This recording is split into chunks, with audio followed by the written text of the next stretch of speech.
Many places, many libraries don't even keep the print anymore of journals. Most people are accessing everything online in their labs, in their dorms.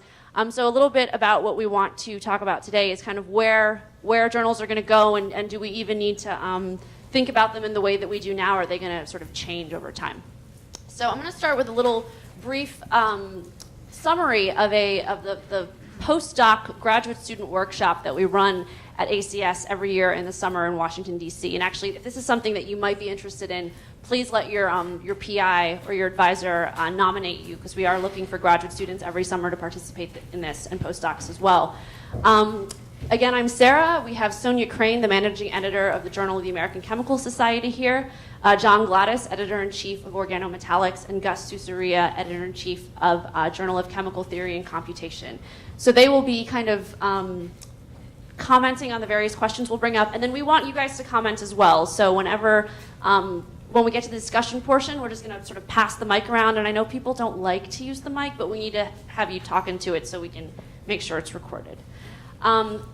So here's what the postdocs and graduate student summer institute talked about last summer. Basically, the question was, what are the pain points that you experience when you're doing research?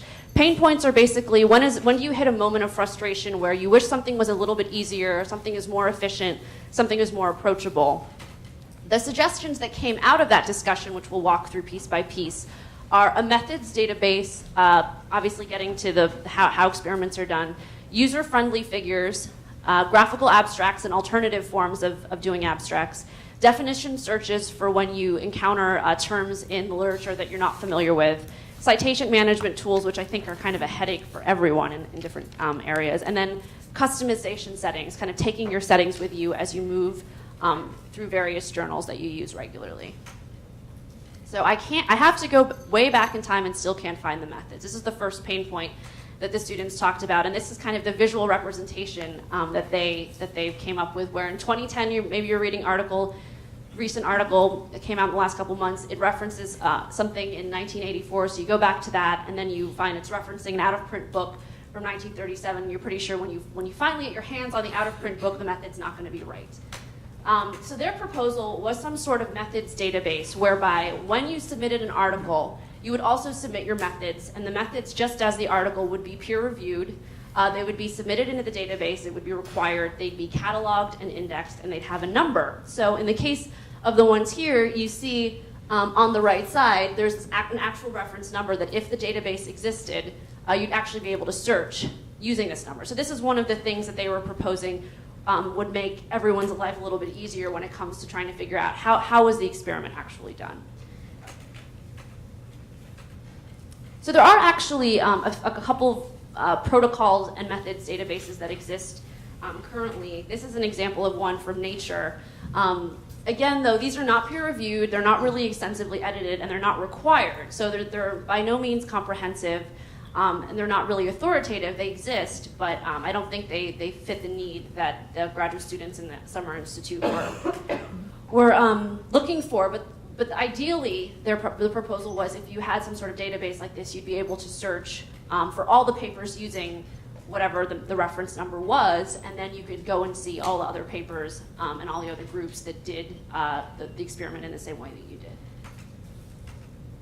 So pain point number 2, get me out of here. This is the reaction, apparently, that a lot of people have when they see a Western blot like this. And the point is, if you're a chemist who works in this field, and this image may be totally comprehensible to you, but if you work in a slightly different field and you see this, it doesn't mean anything to you. And how are you kind of supposed to understand it within the context of a journal article? So how can we make figures more approachable for any reader? And so the group thought about what's a good place that generally has cool, approachable figures. And this is actually from the New York Times. And obviously this isn't a technical image, but it's simple, it's clearly labeled, it's clearly understandable, and you may not necessarily know what the article is about, but you can sort of understand what the image is about. So the students in the Graduate Institute proposed having figures that were properly labeled and broken out so that you could kind of understand them step by step. So step 1, they verified by Western blot. Step 2, immunoprecipitated X, and then step 3, they found Y. And the idea being that if this explanation existed within the body of the journal article, you as perhaps a non-expert in this particular field wouldn't need to dig externally from the article to figure out what the figure means. It would be embedded within the article. Facing a long abstract, my brain locks. This was pain point number 3 for the graduate students. Whether or not you believe that there are 3 kinds of learners, visual, auditory, and tactile, I think most people can agree when you see like a really long, very technical abstract, part of your brain just goes like, oh God. So their proposal was, what if abstracts looked a little bit more like this? It's engaging, it's colorful, it's something that your brain might get a little bit more excited about than lots and lots of really technical text.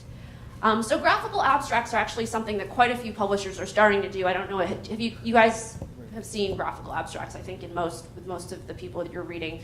This is actually a screenshot from the ACS mobile application for iPhone and Android, where the list of ASAPs that you select through the app actually has graphical abstract first, and then if you want the actual text of the abstract, you select that. So the graduate student that provided a screenshot, he has an iPad, and when he's sort of chilling on his couch at the end of the day, he'll just kind of scroll through the graphical abstracts, and when he sees something he likes, he marks it, emails it to himself, and then the next morning back in the lab, he will take a look at the paper more in depth. So I think graphical abstracts are something people are more familiar with. Another kind of abstract are these tagline / bite-size abstract. This is from Angavanta. Here, the writer's been challenged to, in a short tagline, summarize what the abstract is about. So in this case, it's step on it. And then below it is a very short bite-size abstract. And I always believe if you can summarize your work in that short of a statement, you clearly know what your work is about. So these are some alternatives. Another alternative is a conspectus abstract, like you find in accounts of chemical research. So these are longer, but they're a little more accessible to the lay reader. They're not quite as technical, and they raise sort of broader questions about the impact of the research that's found. So these are in accounts of chemical research. And then a really interesting one that the grad students actually found out from their colleagues who are MD PhDs is that in the clinical world, doctors are not reading full journal articles. So what they have in these clinical abstracts is all of the findings, the method, everything blown out really in the first page. And apparently doctors don't read past this. This is the page they read, and then they go on to the next thing. So this is a different approach for how abstracts could be done. So again, graphical, which you're seeing more of, the bite size or the really short ones, the conspectuses like you see in accounts of chemical research, and then the clinical trial abstracts. Searching for definitions. Is this a problem that people have encountered with the definitions issue where you'll get to something in an article and you have to click out and dictionary.com it or Wikipedia or whatever? This seems to be a problem for a fair number of researchers. The example here that the Institute pointed out for us was actually Cell is starting to play around a little more with its Journal of the Future prototype. And one of the things that they're doing here is within an article, they're underlining words that they think could be potentially difficult and pop out. I'm not sure if you click on it or you roll it over with your mouse, but when you approach it, so in this case it's hippocampus, the definition pops out, and not only do you have the definition, but you have a series of tabs, related content, and matching sentences to help contextualize the term for you. So this is something that's currently being done. The solution that the graduate students suggested was if you encountered this, so imagine this is a piece of, an article in biochemistry or JAX, right? If you could customize, you could click definitions, and then anytime you came across a definition that the article was already aware of, it would pop out the definition for you, and then close it up when you scrolled past it. And then if you clicked on figures, it would do the figure explanation that I mentioned earlier in the presentation. So this is sort of a mock-up that they did to say this is kind of what we'd like to see in journals moving forward. Citation management. So is everyone here on EndNote? Anyone not on EndNote? What do you use, John? Well, my problem is I got a group of 16 people, and if I want to use EndNote, I got to teach all of them how to use it. It's an education problem. 2 or 3 know, a couple don't want to use it. That's the issue. I'm in a multi-authoring environment, and I got to have everybody on the same platforms. It's too complicated for some people. Okay, so what do you use? Manual. We have a manual method. Oh, okay, a manual method. Okay, cool. Over there, what were you? I use Papers. Papers? Okay, cool. That's the Mac or. Yeah. Mendeley is another cross-platform, similar business, but for Papers, just because of the integrated searching features and automatic categorization and direct export to tech.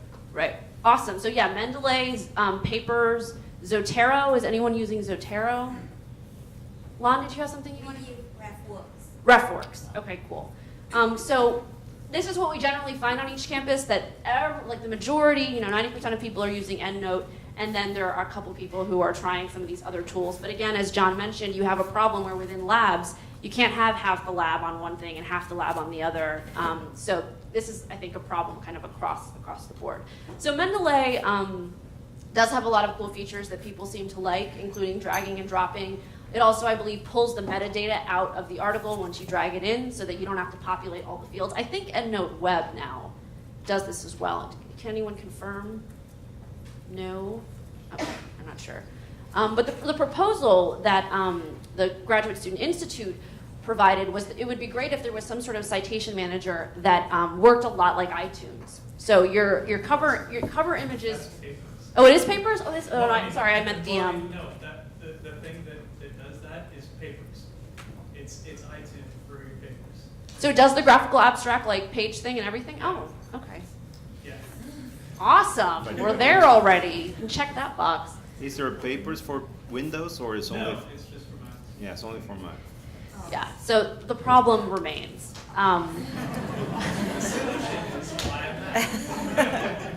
That's how Steve Can't Jobs go down gets that you. street.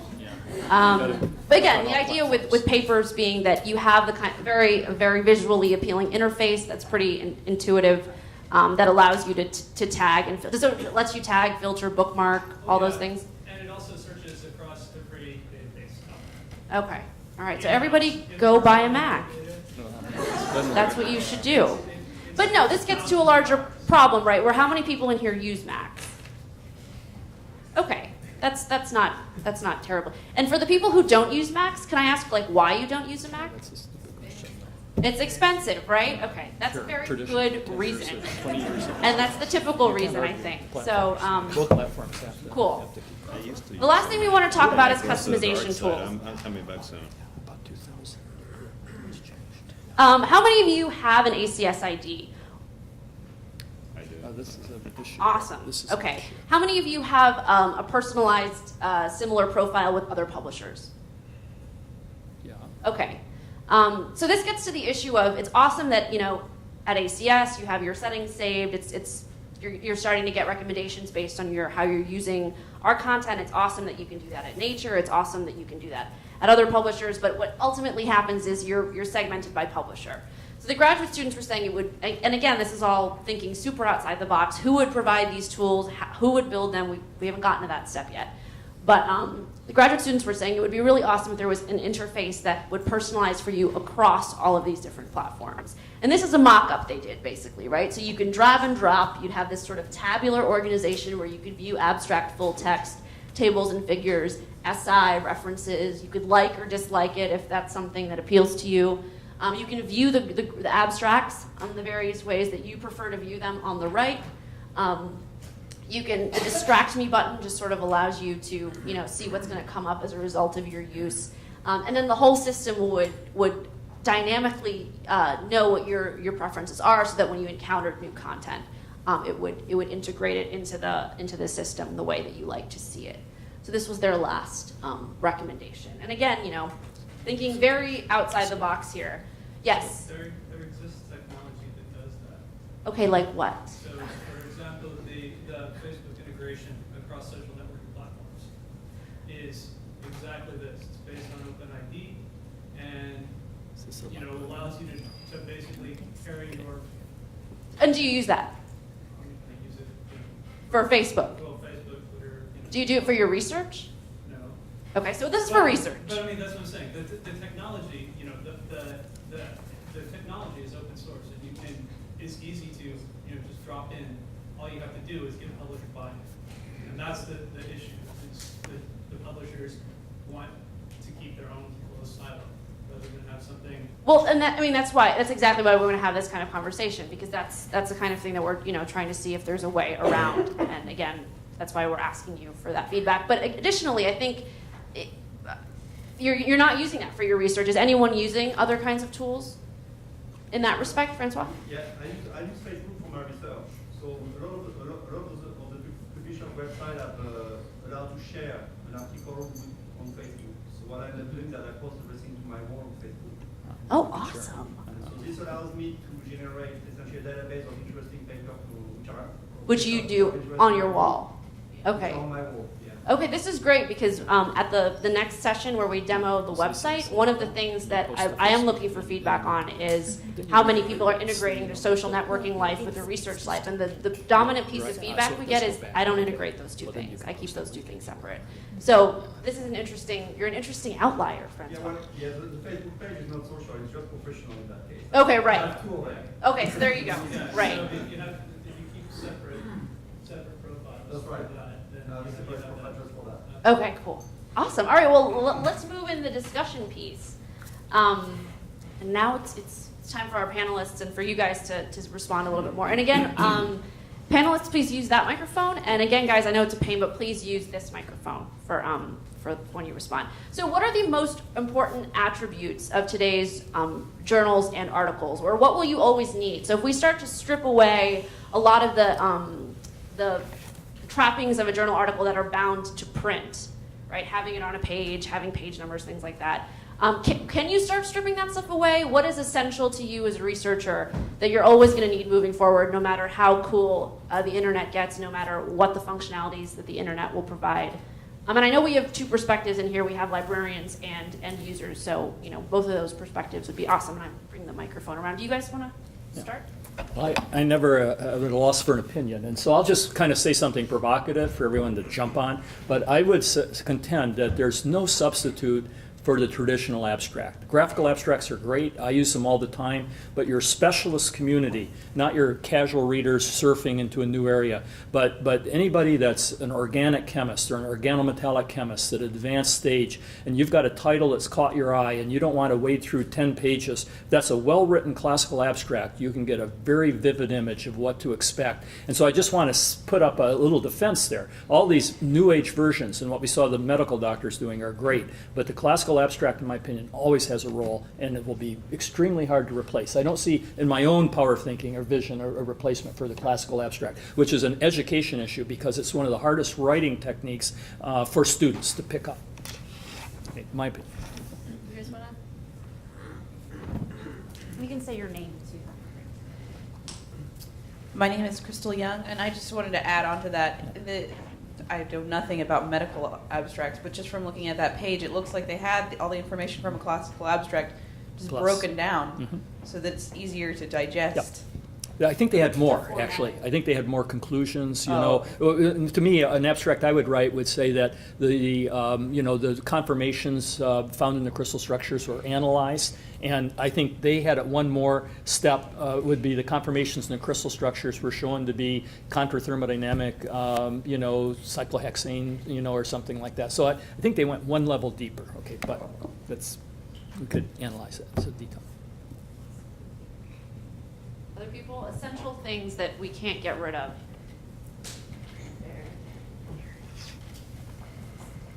Well, in the spirit of discussion, I will jump on that. I think I could really get behind some of these cut down or a little bit shorter abstracts because it seems to me like sometimes when I'm reading journal articles, sometimes these pieces of work seem kind of cobbled together, and the traditional abstract length is long enough for people to get lost and sort of lose their point. And so sometimes you kind of got to wonder, even reading the abstract, well, what are they doing? What did they try to do? Did they actually mean to do it, or was it just an accident that they thought they could publish? That's right. Yeah, sure. So my comment, I think the classical one's more useful for the specialists and for people surfing around. It's the whys are not always apparent and things like that. So I try to defend the plurality of abstract formats. No problem. They all have different constituencies, and I think each can address them very well. Can you say your name as well? Hi, I'm Jason. I think that an absolutely essential thing is digital document identifier, so DOI.org. I want a single place where that document will be available as an OCR PDF file for all eternity, so that anybody can get to it forever and ever and ever. Yeah, and I'm thrilled to say that that does exist, and this is something maybe the librarians want to speak to. ACS has a relationship with Portico, which is at the moment a dark archive. So as long as our site is up and running and there are no long-term disruptions, you get content via our site. But if there is a, what do they call it, a triggering event, who knows what that might be, where suddenly our content was not available, Portico lights up, and all of our content is there, and all of it is fed through, I believe, not quite in real time, but pretty much on par with what we have on the site, so that forever and ever and ever, the content is available, because librarians are not binding print journals anymore. So there was, I think, hey, Francois. Yeah, I just want to come back on the abstracts. I think that the shorter version of abstract that we see in table of contents deserves to exist just as much as does the longer abstracts. Both of them should really exist. I think personally, when I read papers, when I look at the literature, I would just look at the table of content abstracts and not go much beyond that. If I'm interested in a paper, I will go to the second layer and I would maybe read the long abstract. And if I'm really interested, then I will go and read the third one, the full paper. So I think there is really a need for both of these type of abstracts. There was over to that. Oh, we're making you wait. We'll come back around, I promise. And again, if you can say your name and where you're from, that would be great.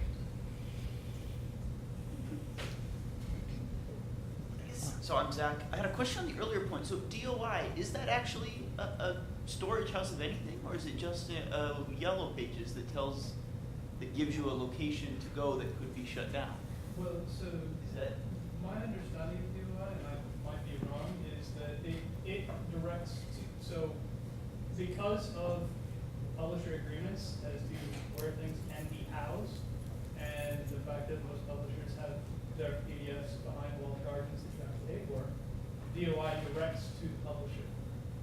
They don't actually archive the actual PDF.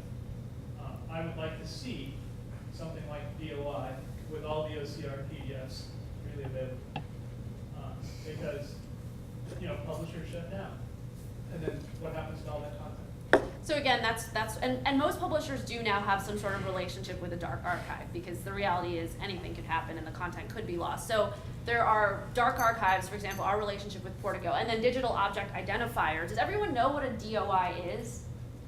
That's awesome. Okay, so that refers you, for example, a couple of our programs make our content freely available as soon as it's accepted, like our Just Accepted Manuscripts program. And as soon as it's put online, maybe hours after it's accepted, the DOI is the way you cite it. So a lot of times if something isn't available in an issue yet, you'll use a digital object identifier to cite it. So there was a comment down here. As soon as it's submitted, the DOI is, yeah.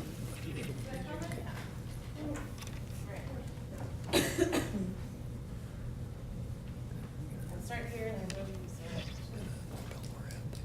My name is Monroe De La Cruz. I'm a library student at Texas Women's University.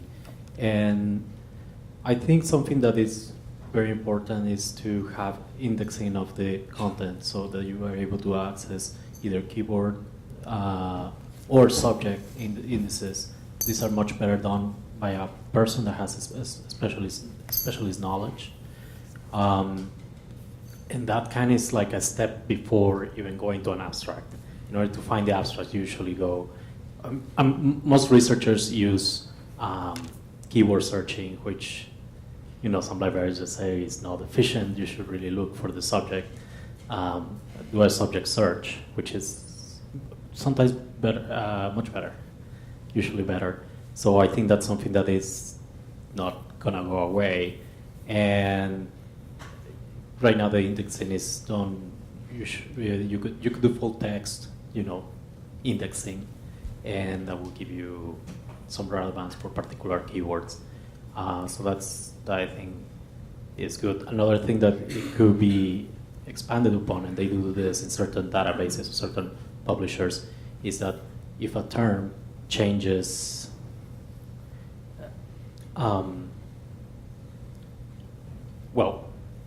so say a particular condition changes name, then they update all the past records that were referred to to the new one, right? Which I don't think it happens in some disciplines. Like I have a background in optics where there's a nonlinear optical effect that was studied, say, in the 90s. People get up to it now and they are like, like reinventing the wheel just because they didn't know how to look for it in the past literature. So I think that's that control is good to have it in place. Thank you. Thank you. I don't know whether it's a comment, a question, or a suggestion.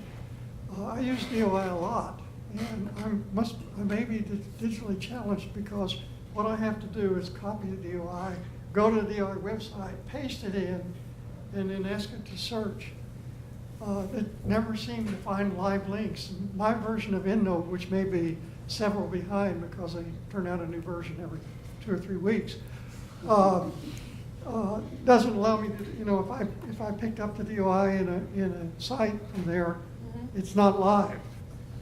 So live DOI to me, seems to be a very important aspect of things. So would that be live, like? You click it, it goes to the actual source.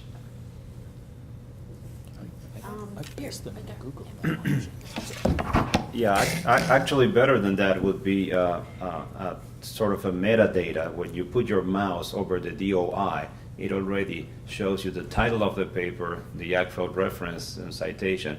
And that's something, up there we're saying, what are the most important attributes of today's journals article? Well, let me say something about references. That's going to stay always there.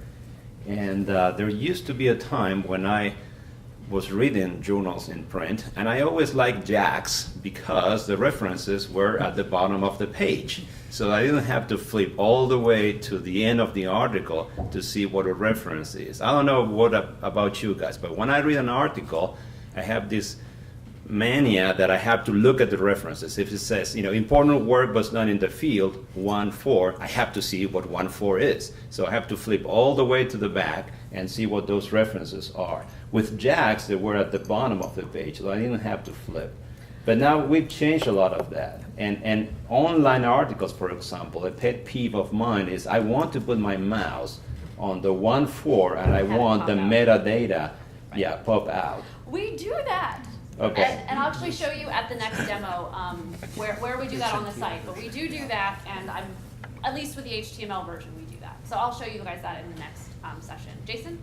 So there are some journals that actually put these in as Hyperlink Pdfs when you download the PDF. And the PDF has the references hyperlinked so that you hover over them and it takes you directly to the reference. And they even have it set up so that it will open in your browser so you can go directly and download the paper. So there are journals that are out there that are doing this, and I would like to encourage all of them to do this. I believe that ACS is one of those publishers. So there are 3 versions of the article available. The high-res PDF, which I think is the one that's most frequently accessed, doesn't include those links. But there is a PDF with links, and then the HTML version includes links. But the PDF with links is that you can click and then it takes you to the article, right? Not.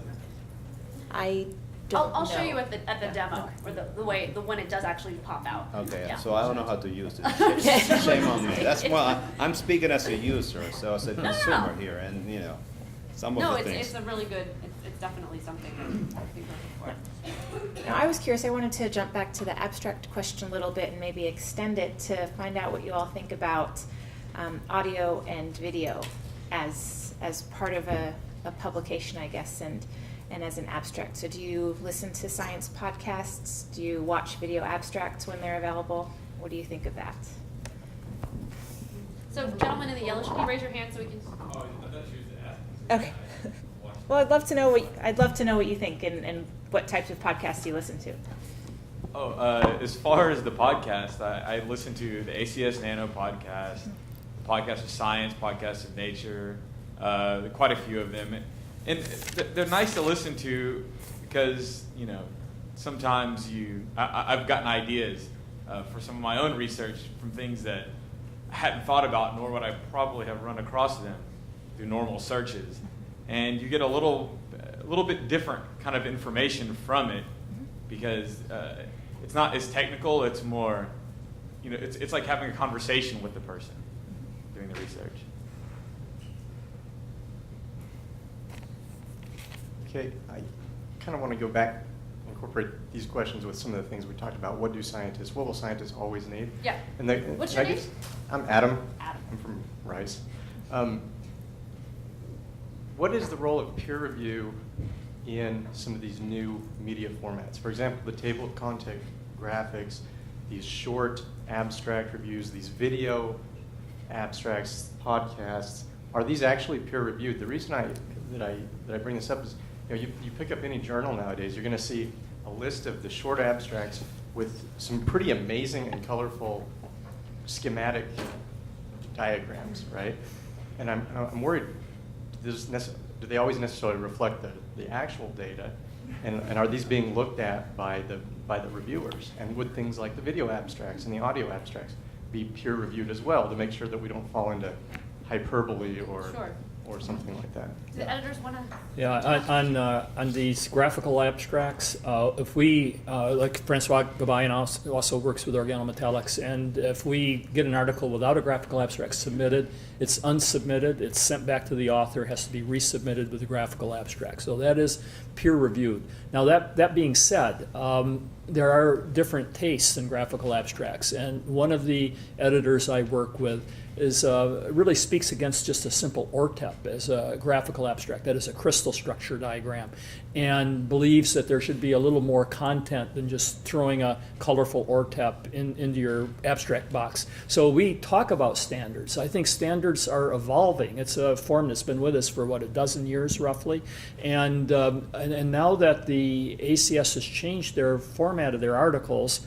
their layout, has been a rollout in February, March this year. There's some issues because that graphical abstract comes into the text abstract on that page. So we're taking a big look at everything from the dimensions of that graphical abstract to how much you can cram into that space to peer review of the article itself. Now your question then goes on to podcasts and other types of media, which again I can't speak to, but some of the ACS people can. And I'm under the impression that the level of peer review is rather low because you're selecting usually very prominent scientists to anchor those. But I can't address the second part of your question. But there is a healthy debate right now about peer review, the level of peer review, and the peer review criteria in graphical abstracts.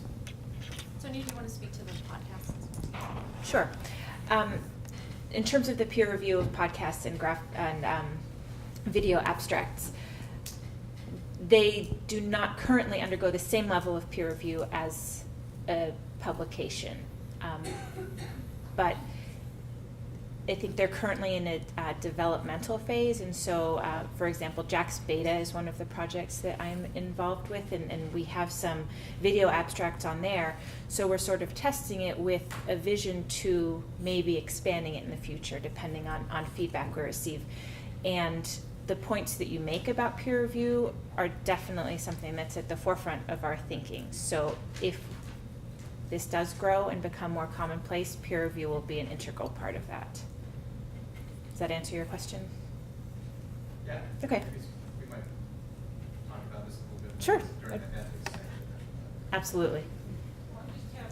Microphone.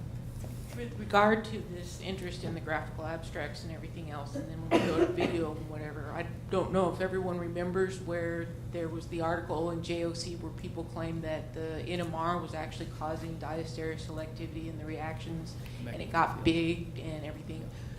This pushing everything so that it's prettier and lay people and press releases will be generated then causes crap science to get out there faster.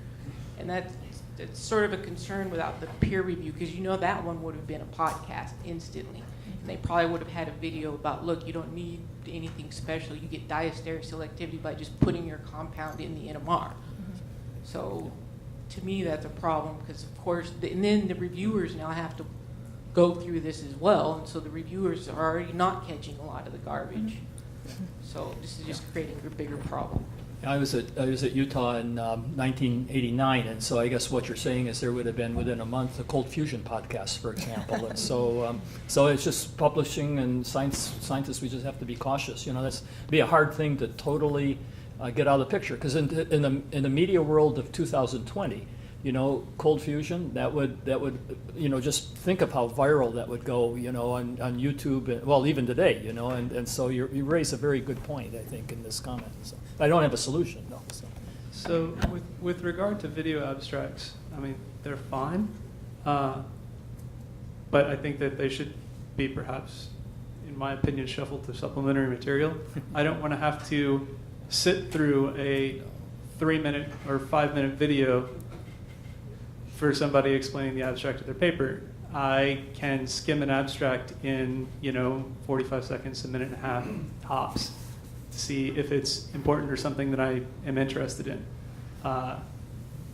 Videos are long by definition in an age where we have literally hundreds of abstracts to sort through every week, and I don't have that much time to sort through video abstracts. I think actually that raises a great point, your two comments side by side, because there's this tension, right? On the one hand, you are being inundated with information that you have to go through and use your own judgment on to determine, how valuable it is for your research. And on the flip side, with that inundation comes speed, right? And how quickly you get the information, how quickly you share it with other people leads to the kind of situation that you're describing, right? Where bad science can be promulgated very quickly. So I actually want to jump to this question right here. Oh, Francois, I'm sorry. Yeah. Go ahead. I just want to come back on the bad science getting out quickly with those new medias.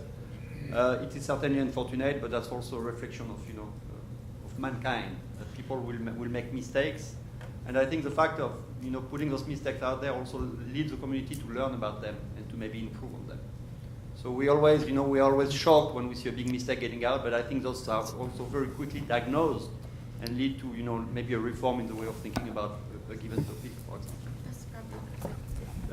I think a problem also is not so much about bad science, but what I call tabloid science, which is half true, or it's not all the truth. It's not science that is wrong or is lying, but by telling only a small, carefully selected part of the story, you make it sound a lot more better and imply things that may not be true. So tabloid science, when you go and try to do things, people have very short time span attention now, and then you try to do something catchy, well, it becomes tabloid in many aspects. So that's also another danger.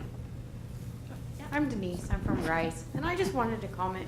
Am I the only one that's afraid, okay, I'm learning to be a scientist, but right now I'm looking at all the new requirements, the graphics and the podcasts and the videos and short abstracts, and I almost feel like I need to be an artist, an actor, a videographer. It's no longer acceptable to just write good science and submit it to a journal. No, I think that's a great point. I mean, something to stress, I'm sure Sonia will reiterate this, is, podcasts are not required by us to be published. Video abstracts are not required. Different publications are test driving them, because for every one person like you who's just hesitant about it, there are also people who are jumping all over it. So we're having to kind of look at what the community wants, and the concerns that you've raised are huge. It takes a really long, let me find this slide. I don't know how to edit video. Maybe you have friends who could do it for you, right? But that takes time, that takes money, that takes equipment. Not everyone has that. If that becomes a requirement, suddenly there's people who are out of the loop. So I think these are all questions that editors, that we as a publisher are examining, because obviously, while they're awesome and they help spread science more quickly, the concerns you raise are very it seems like you're trying to sell your article before you put your article out there, right? And you're afraid of not doing it because then the exposure is lower, but you're also afraid of doing it not well, right? So it's kind of a... It's there are a lot of very established chemists. I'm thinking about, colleagues of mine, 50s, 60s, and also I have very much the same lament that you expressed. It can be daunting coming in. It can be daunting after you've had a 40-year career, kind of doing everything. These people remember the days where the journals would do the graphics often, as part of the production. So it's really changed. Yeah, Yeah, it's almost like our labs need to expand to, get the artists in here.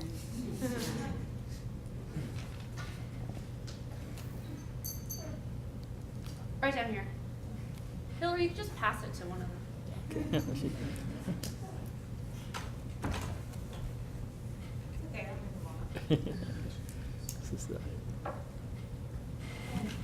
I'm a little perturbed by the notion that graphical abstracts are required.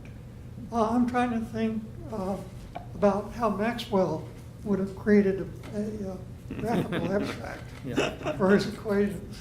And I suspect in the computational journal area, it's sometimes very difficult to create a graphical abstract. Yeah, I totally agree. So if you look at our journal, the graphical abstracts, some people actually refuse to send them in, and somehow ACS published the papers anyway. So it's a requirement, but probably not fully enforced. And but most people would do is something silly, which is just grab a figure from the paper and just put it out there. Yeah, computational and theorists are not easy going with graphical abstracts. Some people, go, if it is an applications paper, like you're calculating whatever CO on a ruthenium surface, just put some colors and a molecule on a surface, bears some resemblance of what you do in the paper. But if it is a new theory, it's a mean field constraint pair in new theory. Well, poor Maxwell, I agree. I'm Lydia, I'm a graduate student from Rice, and with the graphical abstracts, I think since ACS has moved towards that being like their main thing with having the title and the graphical abstract, I really do think that they need to be held to a higher standard, because it seems like there's a lot of graphical abstracts that are just exactly what you said. You take a figure and you stick it up there. Yeah. And if anyone's looking for a funny blog to read and procrastinate, there's this one called Table of Contents, Rolling on the Floor Laughing. And it just has horrible table of contents figures. And it's sad to say, a lot of them are from ACS journals because they just have no information in them. And since this is our main way of getting information about papers when we're trying to find what to read, I really think we need to increase the standard of what the graphics are. That's good. It's Table of Contents, Rolling on the Floor Laughing, so it's TOCROFL. I think it's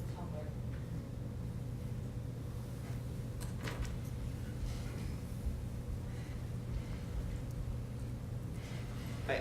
I guess I don't mind the stolen figure from the paper so much. Maybe that's just because of the work involved in making something else. But one thing that I guess I would like to see is an explicit request that reviewers critically examine the TOC, because I think sometimes you get claims made in the TOC that are too outlandish and people are too afraid to make in the paper themselves.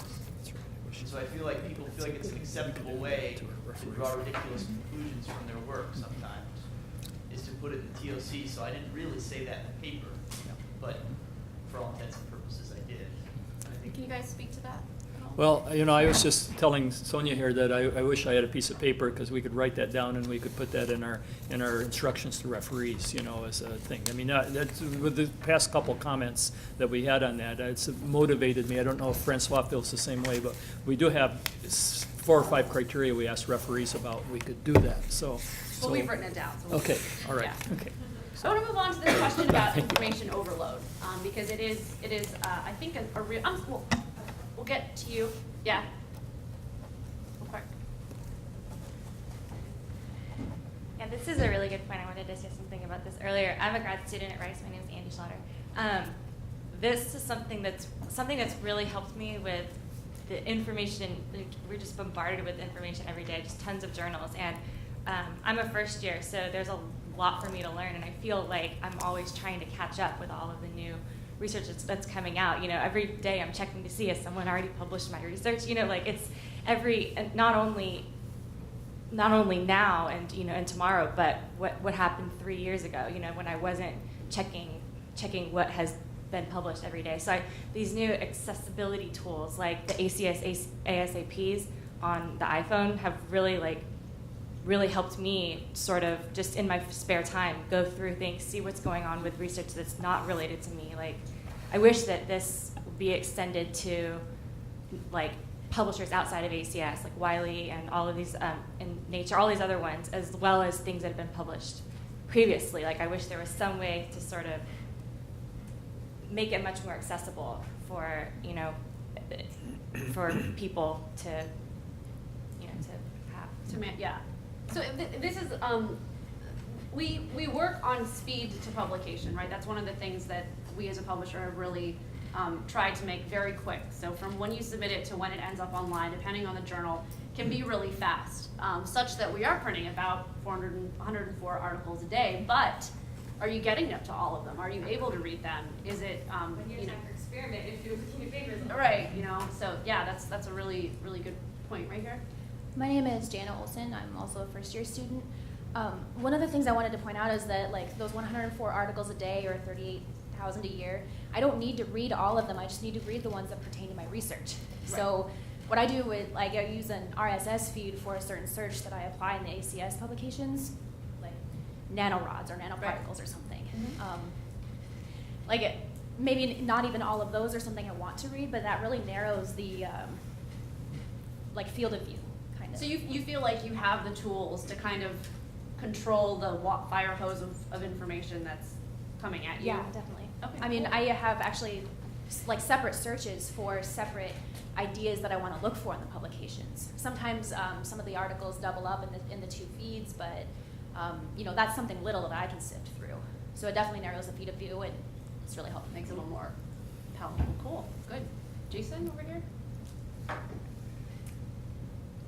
Yeah, so I totally agree. How to use RSS feeds should be something that every first-year graduate student should be required to learn, because that is the best way to stay abreast of you know, current information. But to address your point of how to address things in the past, that's something that it has to be addressed via, you know, a better way to search for information. And so a lot of the publishers, and you know, this is not something that I think ACS can address, but a lot of the publishers, you know, firewall, you know, searching their journals. And I don't think ACS does, because I think everything is reasonably accessible. But there are, you know, other journals, which will remain nameless, that firewall, and you have to go through their particular site to search their stuff, and it's not indexed very well. So the ability to use RSS feeds to trim and adjust the fire hose to, you know, tailor your searches to things that you're interested in is something that I think that there should be, you know, for every scientist a you know, sort of you know, 1 hour seminar, you know, when you get to graduate school that teaches you how to do this stuff. No, it's great that you raised that. It's great that both, I mean, are other people using RSS feeds in here?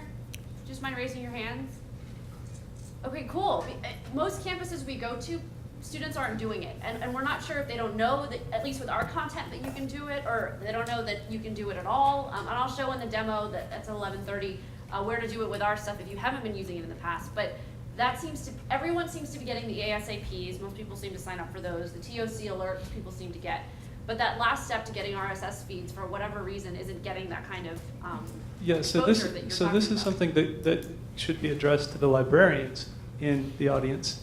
That is something that, you know, should perhaps be provided as a seminar for graduate students that is run through the libraries. Yeah, when the department lets the library do that, I think they try to. I think half the time they're not allowed. Right down here. I mean, the education of first-year graduate students is a really interesting topic. Do first-year graduate students here have a required chemical information course or anything like that? Yeah, so depending on the campuses you go to, a librarian will get a week or 2 weeks or a semester. Some librarians get 3 hours, and some librarians are never given the time to show some of these things. So that's kind of the point of these events as well. So, yeah. So regarding the RSS feeds, I remember when they just came out, you know, trying them, and I found them myself, just my personality to be that I feel like I need compulsively to check them often. Like, so if you don't have a discipline to it, it just scattered minds you. your brain is like all over the place. So, I mean, what is that as opposed to you just check every week the new content that is coming up? I don't know. So I think there is in this day and age, it's very easy to get into the information overload, and up to what extent the RSS feeds are essential. I have certain reservations about it. I think you could just as well just access the journal or your journals of interest every so often, when you can also react to them. I'm gonna see a new paper today, tomorrow I see another. Are you reacting in your research like right away to them? Probably not in that time scale. Yeah, So I think this raises a great point, which is maybe that tool isn't ideal for everyone. What are the other tools people are using to kind of manage the fire hose?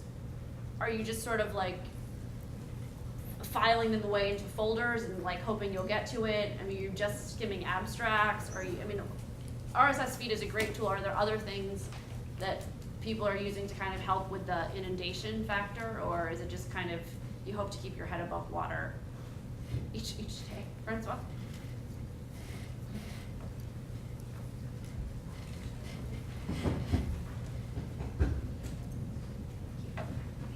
Thanks. Yeah, I think I guess among chemists which are a bit more senior in their career, there is also a tendency to completely do away with the current literature. So I've heard arguments of people saying that I don't read the literature until I actually write my paper, and at that time I'm going to use search engines to really see what has been done in the last few months or in the last year. So I think there is I look at myself, I think like 3 or 4 years ago, every morning I will look at ASAP on the ACS website, and I tend to do that less and less. Am I missing a lot? Probably, but I think I catch up within a few months with the content which is relevant to my own research using other tools. So perhaps the fear that you're not getting everything is you don't have to worry as much about that. It doesn't keep me up at night as much as it did. Yeah. Okay. Go ahead, Rand.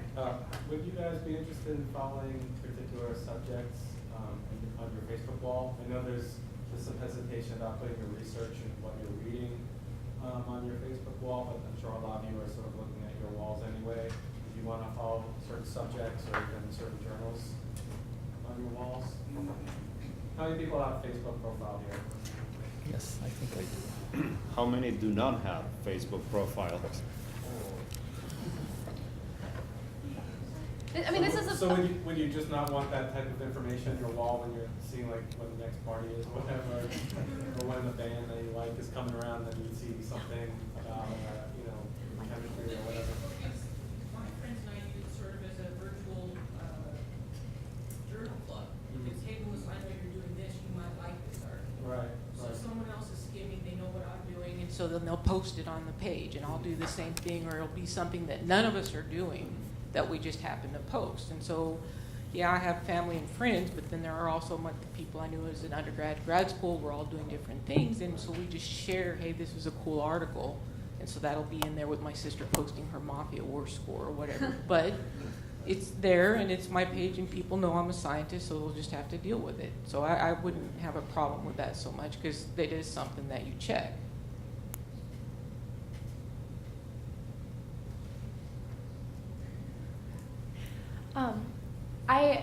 I personally don't check my Facebook as often as I understand that many people do. And so when I do check it, many of the things that happened, recently are very far down on the list and something I could miss. Yeah. And so if there's something that I do really want to look at, I can't rely on Facebook for that sort of thing. Having joined Facebook, not sure how long ago, you amass friends and then they all post things, and I think things get buried.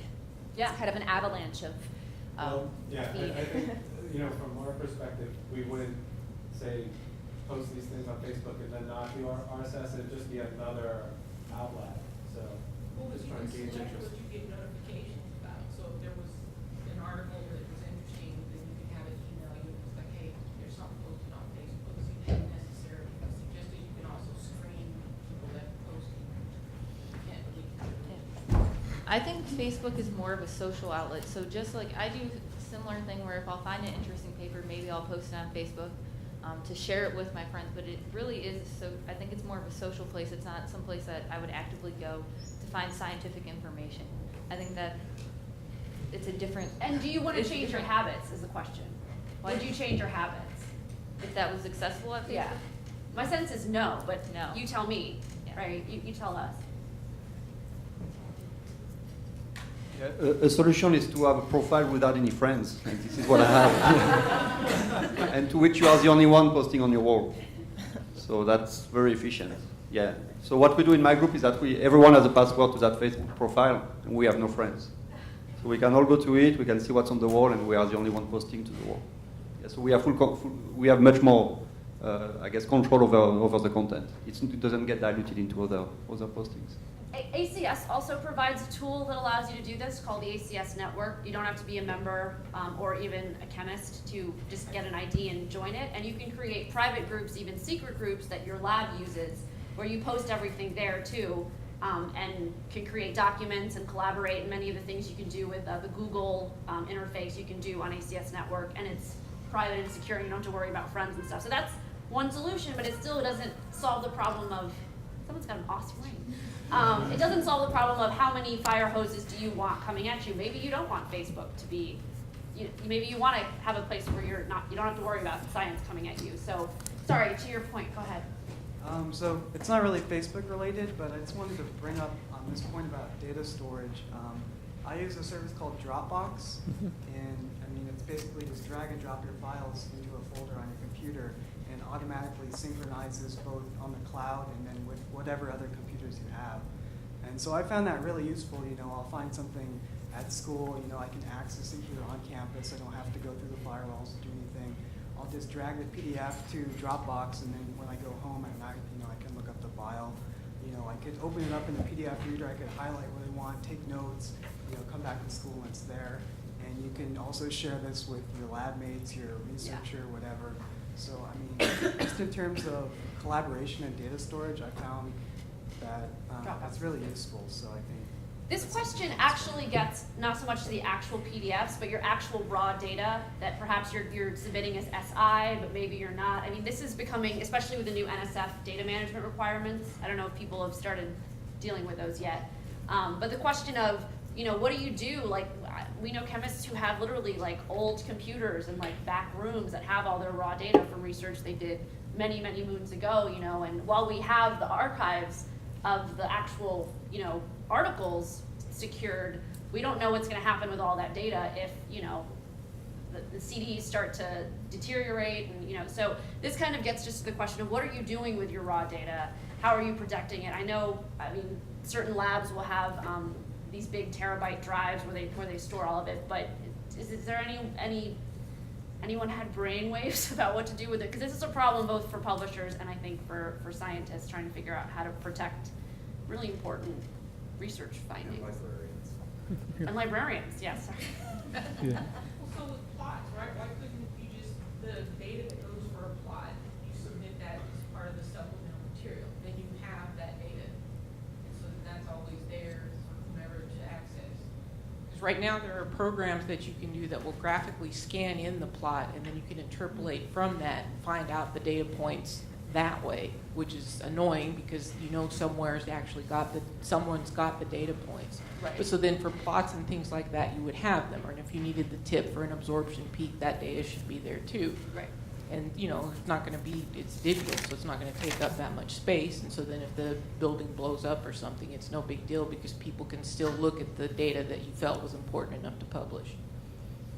But I think the concern, certainly for librarians in the room with that sort of solution, is the data searchable? Can you find it? I mean, right now the way we do it is you have the SI attached to the particular article. If they were sort of separated in some way, you don't necessarily know how to link them together. Is there a comment up there? Okay. Do you guys want to speak to sort of the data question and what your journals or how you're trying to? Why would you separate it? I thought the suggestion was to include the raw data as supplementary information because it's linked directly to that article. So it should be eminently searchable. Do you want to librarians want to speak to data concern? concern? PDF. Right? Sure. If you don't annotate it, it's going to be difficult. Like, what is in the raw data? is it the come out of your spectrometer? In which format is it? That's the sort of thing that you have to annotate as supplementary information anyway. Are we talking about data coming out of a paper or any data generated in a research lab? I think the larger question of any data eventually. But I mean, so I think a lot of us will try to preserve some sort of secrecy over the data that we have in our lab because it's turn into something even more valuable later. So we are. I mean, I would not be ready to release all the data we gather in my group. I would keep it for a while. Like for example, like if you have a postdoc, right, who's got a lot of data on her computer, and then she leaves, she goes somewhere else. You know, what do labs do to deal with that problem? I mean, I think it happens a fair amount. I mean, a lot of libraries now have repositories that researchers can take advantage of, where they can deposit their data, so that at least it's housed somewhere that's like not your computer, which can crash. Or go ahead, yes. Hi, my name is Chrissy Peters. I'm the chemistry librarian at the University of Houston. We're working on a study right now where we are looking at data management practices across science departments on campus, just to see what current practices are and what role the library, for example, might be able to play in data management. And it's really across the board from what we've seen so far. Some people have absolutely no data management practices. They have no control over their raw data at all. And some have very complicated, very well-defined plans in place. But like we've got a partnership with the Texas Digital Library, right? Exactly. Where we can put completed data sets. I mean, they're not. It's not like a cloud kind of situation, where you can constantly be putting in information and manipulating data sets. But we can currently house completed data sets there. But we're just, we're in the process of sort of looking at different options and the role that we can play.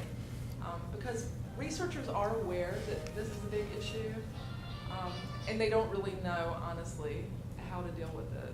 So, it's just sort of working through this. Cool, we're out of time, so I'm just gonna go to our sort of last slide, which is, any sort of final thoughts. If you have a brainwave and want to get in touch with us, you can get in touch with me via Library Relations at ACS. And then Randy down here, who plays a big role in enhancements of the website, is a great person to get in contact with as well. I'll be doing a web demo of a lot of the tools and functionality of the website at 11:30. And so some of the stuff we talked about will come up again and again. We're looking for your feedback again. If you have the worksheet, if you can take a second to fill it out, we would love the feedback on the worksheet, and then we'll collect that stuff and start using it to gather your feedback. Thanks a lot, guys. Thank you.